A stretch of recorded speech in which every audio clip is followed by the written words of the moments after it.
সরকার সংঘাত থামায় নাই, সংঘাত হতোই না। সংঘাত করার মতো শক্তি এই স্টুডেন্টদের নাই।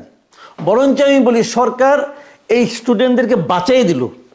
এই স্টুডেন্টদের এই যে নেতৃবৃন্দ যারা আছে, হাতে গোনা যে 4-5 জন আপনারা দেখেন, এরা যে আসলে একটা ফাঁপানো বেলুন, এটা হয়তো আজকে প্রমাণ হয়ে যেত। এর হাত থেকে সরকার তাদেরকে রক্ষা করেছে, কাজেই তাদেরকে বরং বাঁচাই দিল বেইজ্জতি হওয়ার হাত থেকে। বেইজ্জতি হইতো। সংঘাত করতে গেলে কিন্তু শক্তি লাগে, এই শক্তি এদের নাই ভাই, এদের সঙ্গে কেউ নাই।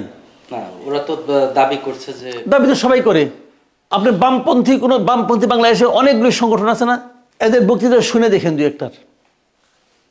তারা দেশ না দুনিয়া উল্টে এলায়, তো দাবির সঙ্গে কি সম্পর্ক রে ভাই? ভোট পায় কয়টা? সেটা অন্য জিনিস ভাই। আপনি যত কিছুই বলেন, মানুষকে মূর্খ বলতে পারেন, কোনো সমস্যা নাই।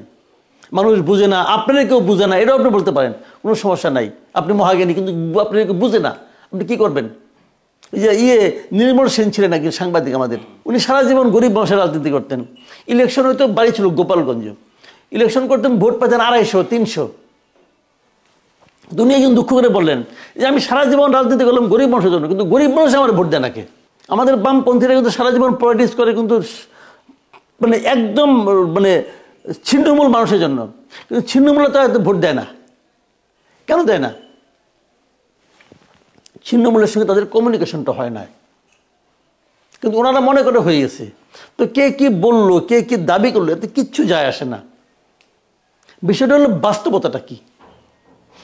বাস্তবতা নাই ভাই। এখন যে বাস্তবতা আছে, ওরা বলে আমরা এখান থেকে এক দফা ঘোষণা করেছি, লাখ লাখ কোটি কোটি লোক ছিল বাস্তবতা।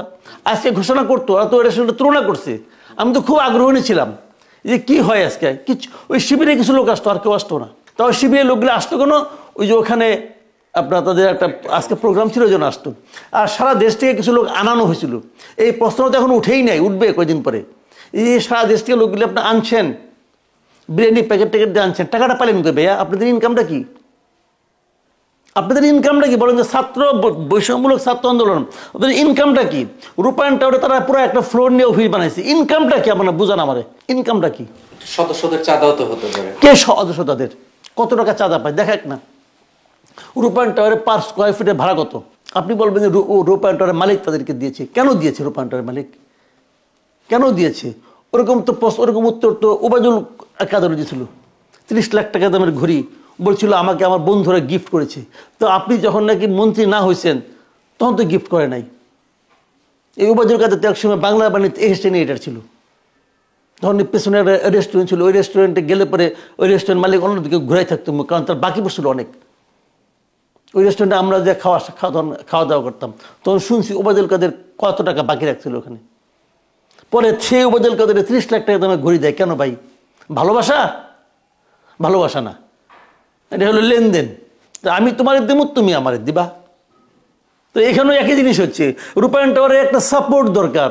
রূপায়ণ টাওয়ারের যারা মালিক তারা তো ভাই মাটির ব্যবসা করে, তাদের একটা সাপোর্ট দরকার। ব্যবসায়ীদের অনুষ্ঠানে হচ্ছে না।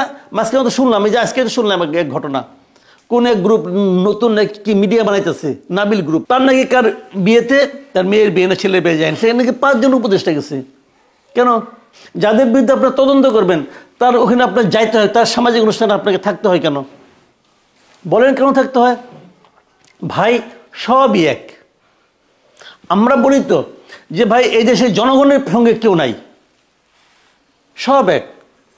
ওই চেয়ারটা খালি ছিল, নতুন লোক এসে বসতেছে, একই মন মানসিকতা, একই জিনিস। এদেশের মানুষের আমি মুক্তির কোনো সম্ভাবনা দেখি না, কোনো সম্ভাবনা দেখি না। একদল গেছে, একদল আসছে।